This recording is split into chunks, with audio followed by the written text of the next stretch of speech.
another semester, another new beginning. And for some of you, your last semester at CEPT. Hope you enjoyed a well-deserved break and are refreshed and raring to go. And this is how most design curricula are structured. Each semester, we attempt a new project with a different context, a different program, and probably a different design process. Each semester is a new beginning. We assume that learnings from the past subconsciously affect our future designs. Our curriculum is based on the premise that architectural practice consists of primarily designing individual buildings. And though design projects are the mainstay of a practice, it is naive to assume that the practice is the sum of all projects. Practices have ideologies. This might be predetermined based on one's educational background or internship experience, or it might develop gradually over the years. There are no single person practices.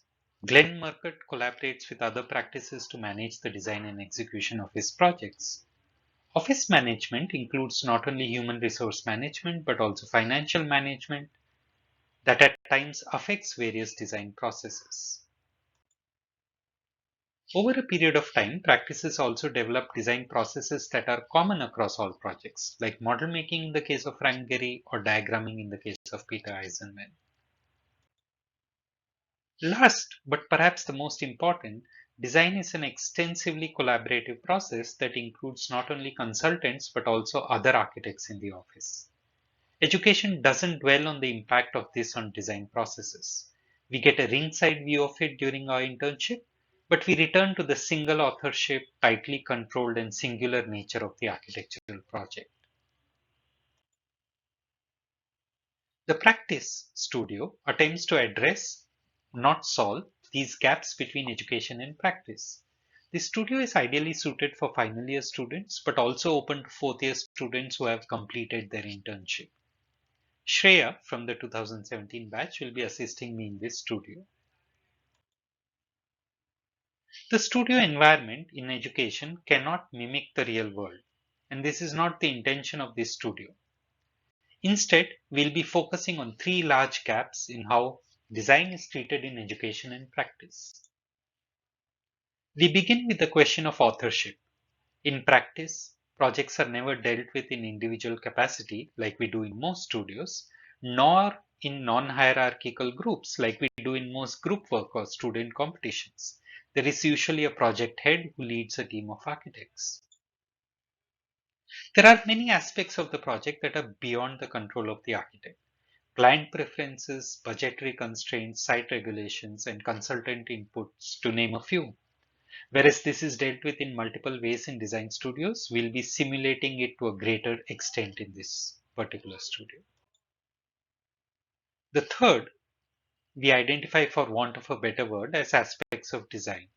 These include the ideology of the practice, which is common across all projects irrespective of site and programmatic contexts, design processes based on your ideology and your preferences for design tools and methods, and finally the question of coherence of language or style in the works of a practice that are again not dependent on the specificity of the project. The studio is structured to primarily address these three gaps. There will be two phases in this studio, each lasting 8 weeks. Phase 1 is titled Practice Design and focuses on designing various aspects of your practice and practicing design in a real world scenario. Phase 2 is where the practice design will be tested on design projects. The first component of phase 1 is where we'll be reading multiple texts. These texts include, but are not limited to, Architecture, the Story of Practice by Dana Cuff, Architecture Depends by Jeremy Till, The Ethical Architect by Tom Spector, and A Theory for Practice by Bill Hubbard Jr.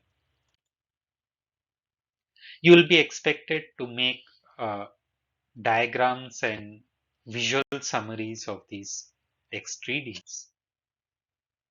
This is followed by an exercise called Conversations, which is primarily about visiting multiple design practices in the city.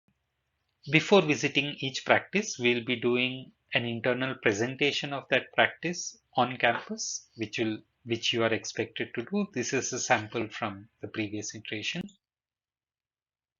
Based on that, we'll be forming a questionnaire and we will be visiting approximately 16 practices in the cities. This is a tentative list. Some of the names might change, some of them have already finalized.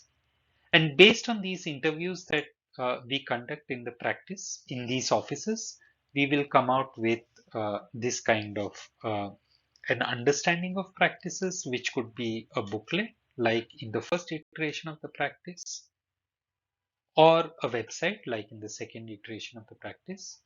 Not only will we be transcribing the interviews, but also your analysis or your reflections of the practice will form part of this document, like this sample from the previous iteration. Apart from this, we'll also be doing one project in phase one, which is a project where you're expected to do a role play. We will work in 3 groups, each one simulating one office. You'll have specific roles in the office, and others, that is myself, Shreya, peers from other group will role play clients and consultants. The intention of this project is to understand the impact of contingencies on design decisions. So that's phase one. This phase will culminate with each one of you identifying the key components of your architectural practice, a name for your practice, a design manifesto, a statement of ideology, and other aspects. Phase two will have 2 projects. You are expected to bring the first project to the table. This is the dream project for your practice. It showcases an ideal manifestation of the ideology of your practice. The second project will be a common project for the entire class. The site in the program of this project will be revealed later. This project may or may not be suited to either practice and hence will be a test of how the practice deals with the project. The last 2 weeks will be spent collating all the activities of the semester and assimilating it in your website. These are some of the sample websites from previous iterations. This one, for example, Studio Fingo, has continued from the studio into the real world, which is very heartening to see. And this is the website of the studio where you can see details of the second iteration. So this is the studio. Now, the question is this studio for you?